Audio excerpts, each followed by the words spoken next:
Siamese twins. A comment on this. Is this Thai or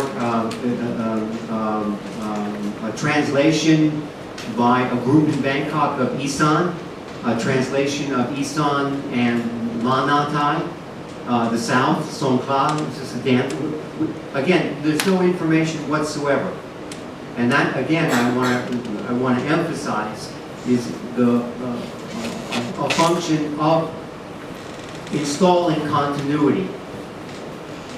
You're asked to identify with or connect with in other ways, psychologically and emotionally, with the value of the image itself, stripped of any kind of history as to how this got produced and the backstories, if you like, of the different subcultures in Thailand at the time, which had their own mediums and their own dance formations and musical modalities and all the rest of it. Was a prominent national event for which the drama of life was acted and many a folklore is preserved. In this instance, the Olympics.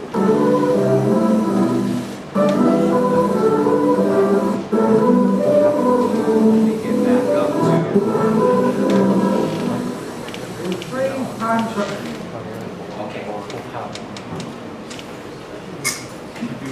A couple things I wanted to point out. One, I know that some of us have talked about the developing whiteness of Thai skin. And so that's certainly a marker point. White masks. So apparently white was fashionable. I don't know the origins of that. Somebody's got to, Brian can incorporate that in the research modality of this project. Where did this whiteness come from? And technically, for film production, y'all, that's hand-colored film stock. Yeah, yeah. Well, I mean, this is a big question. The value of whiteness. Does whiteness in Thailand mean what whiteness means in America? Classically, in America, white means not African American, and among, for example, Latinos in America, they identify themselves as white, as not African American. So you have three groups, and two of them identified against the other, against the African American. But does the concept of white have a group that it rejects? Is it yeah? Is that a question back there? I just want to make a comment, because that's also something that has changed. I'm immigrant Italian, and in the 50s and into the 60s, we didn't identify as white.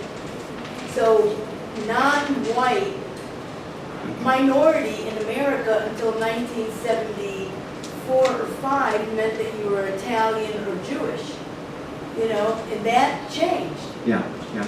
So I just Well, that's a good point, but the larger point for the students, of course, is again, where is the emergence of whiteness as a value, as a norm, as an ideal, as a model in Thailand? Where does it stem from? Does it stem from a misreading of religion? Does it stem from social caste, not class, but something older and even more intractable? Social caste, one's location in the social system. Or is it an appropriation from the Europeans in the 18th century? What are the cross-cultural connections between Thai notions of whiteness in the 1920s and 30s and after, and notions of whiteness today? The Buddha from Doi Suthep I showed you was really striking to me when I first came here, but so were the billboards in downtown Bangkok.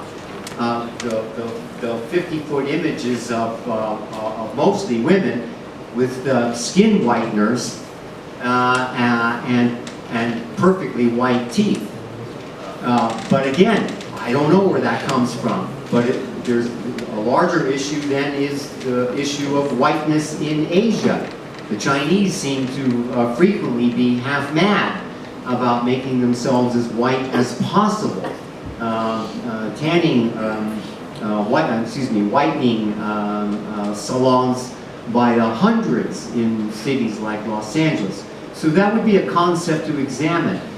Not to assume that it was imposed on Thailand. It may well have been in some dimensions by the elites as a way of differentiating themselves, but it may well have emerged out of Thai society for other reasons.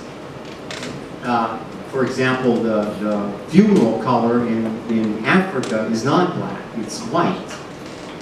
Okay, let me, I have a bunch of images I want to go through here. And I have another 15 minutes. Take what you need. Take what I need. I can go till 6 o'clock. 7, 8. All right, I will send out for red wine for everybody. Okay? No? Oh, I'm sorry.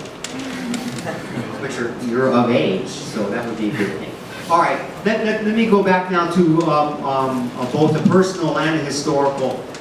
This is an image of the actor William Holden and a nameless Thai actress. She has a name. This is from the movie 1957, Bridge on the River Kwai. This is a very, I don't know if many of you know this film. It's a very, very famous English-American film made by David Lean, and it's a anti-war film set in the building of the Japanese destruction of Thais and Europeans, and so in the construction of the bridge. William Holden plays a sarcastic American soldier who's dragooned. He's sent back to help blow up the bridge. He doesn't want to do it. And after trekking through the jungle, pulling leeches off of each other, they stop, and of the 5 bearers of the food and ammunition and so on, 4 are women and 1 is a man. And they've stopped at the river, and this is what in cinematic history is called, or in psychological theory, if you like, this is called the gaze. The audience is looking at him, looking at her, and she's looking at him in a way that suggests what? Most Westerners would say submission. But that, of course, would be absolutely nothing but a stupid projection. Because not knowing Thai culture, one wouldn't know the look that she's looking at him with. His look at her is slightly ironic.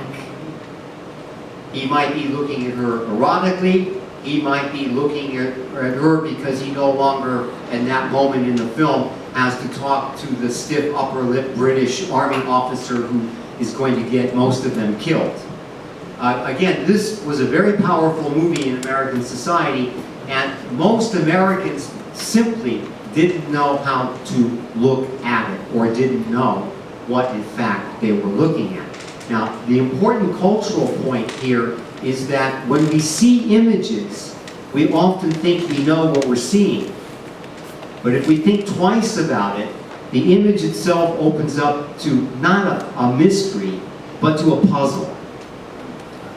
The puzzle is how to decipher this, how to decode this, how to read this. Because, again, it seems to be readable, but it may well, in fact, be a clue as to something unreadable about this society or any other society. As a footnote, I did try to find the actors. I went to the credits on what is the movie webpage? Nancy Kwan? Huh? Nancy Kwan? I went to the. Stop it, Dennis. I went to the credits, and she was a Thai actress, but she only made 2 movies and disappeared by 1960.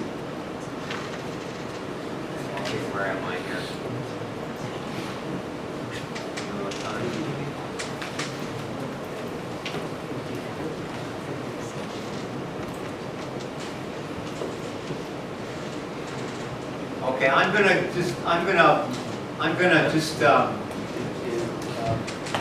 come back to this notion of continuity and discontinuity, and the idea of this notion of periodization.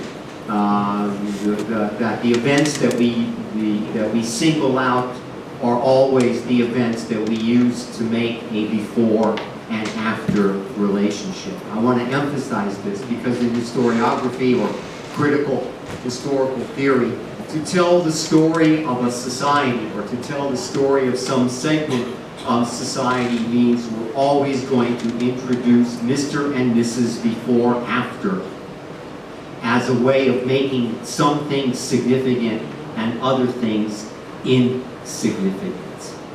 This is a photo of Chiang Mai, in which the clouds, the mountain, has precedence over the new ratty condominium boom that's taken place in the last 15 years in Chiang Mai. Continuity and discontinuity. Here's another image of what is mostly continuity. How far back can one take this image? 100 years, 300 years, 500 years? The market in Thailand. You could change the umbrellas, they're metal, you could make them out of wood, you can make them out of banana leaves, many other things. How far back does this image go? Does it say anything to Thai people today, other than someplace to go get a snack? Does it inform Thai people today about the nature of Thai life? Does it open up any kind of problems in Thai society? One could look at it very carefully and ask questions about the faces and the bodies. This is in Khon Kaen. Why this kind of market exists, how it exists, etc.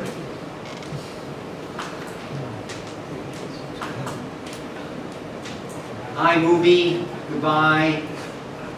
This is Lampoon.